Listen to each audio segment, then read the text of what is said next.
mga ka-riders, sunod na natin yung pagpapalit ng ating air filter. Tatlo na ata ito, no, pre, na i-maintain natin. Oo.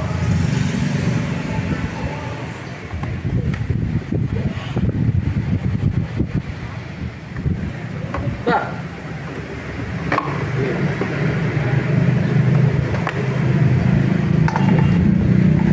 So ayan mga kuis yan, mga sir, advice ko sa mga magpapaservice nito, hindi siya kailangan linisin kasi disposable siya. Every 24,000 palit tayo nito. Then kasabay niyan is yung throttle body cleaning. Kasi kahit mag throttle body cleaning ka at di ka nagpalit nito, nonsense din po yung pag-cleaning natin ng throttle body. Kaya mas na-advise ko, palit din po talaga ito. Nasa service manual po ito ng shop manual. Okay. Sige. Nasa natin.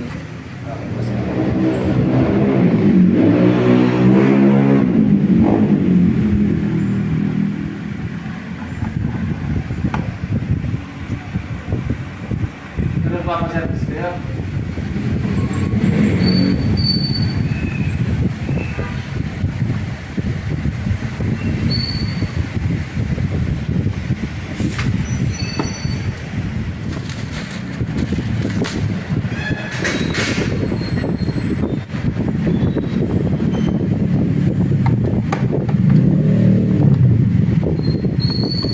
Wala na siyang bolta na. May sasapin mo lang. Wala, sir. Ah.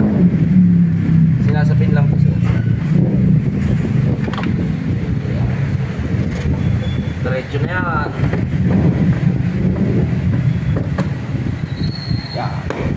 Yun.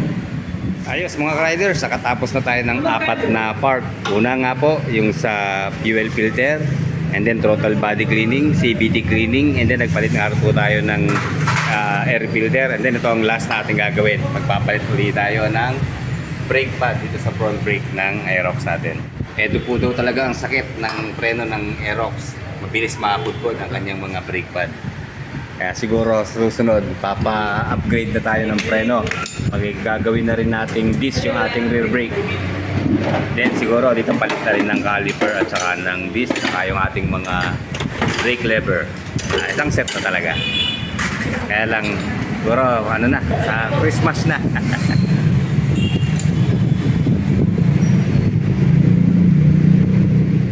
Yung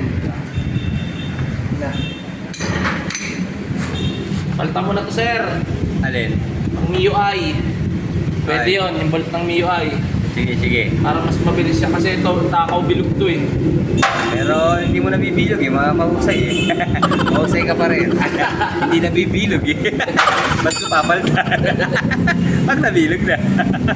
Mahirap kasi pag nabilog Oo, na, sige, sige. tanggalin. Mahirap tanggalin nga. Sige, lagi nila nalilimutan eh.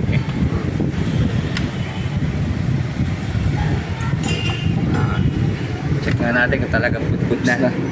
Nipis na rin siya. Oh, kaya pala tumutunog na minsan eh. Akala ko yung kable ang sira na eh. So yan ang problema pag napapabayaan po natin yung ating brake pad. Nagmamarka sa ating disc. Obliga tayo na palitan na rin to pag napapabayaan.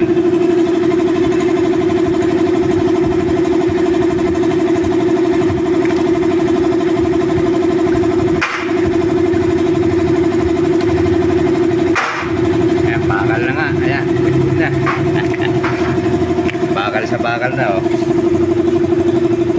So sana yung binili natin ay tumagal na. Hindi ko lang sure kung legit na original yung mga riders pero 280 siya eh. Sana naman okay, di ba? Makapal naman siya oh. Malaman.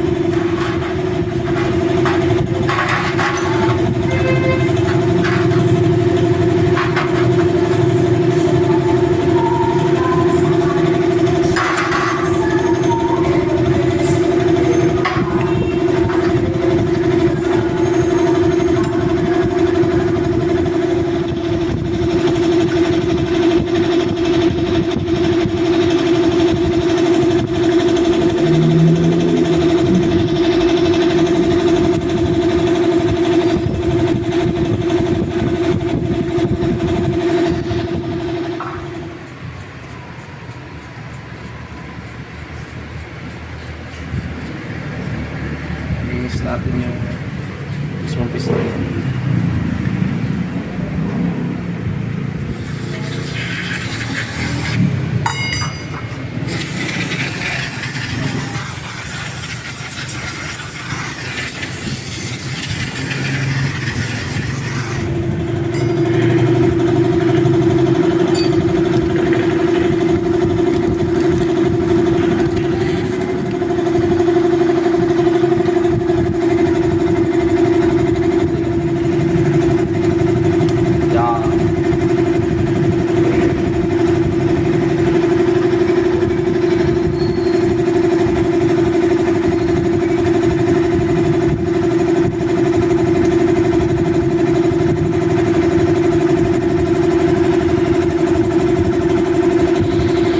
Bago po tayo magtapos, pasalamat po muna tayo kay Sir Ivan, mekaniko po dito sa Desmark. Follow rin po siya yung kanyang Facebook page na Kuya Mo Ivan at saka subscribe po kayo sa kanyang YouTube channel na Kuya Mo Ivan. Okay, sige po, hanggang dito na lang. Like, comment, and subscribe sa ating channel. Salamat po.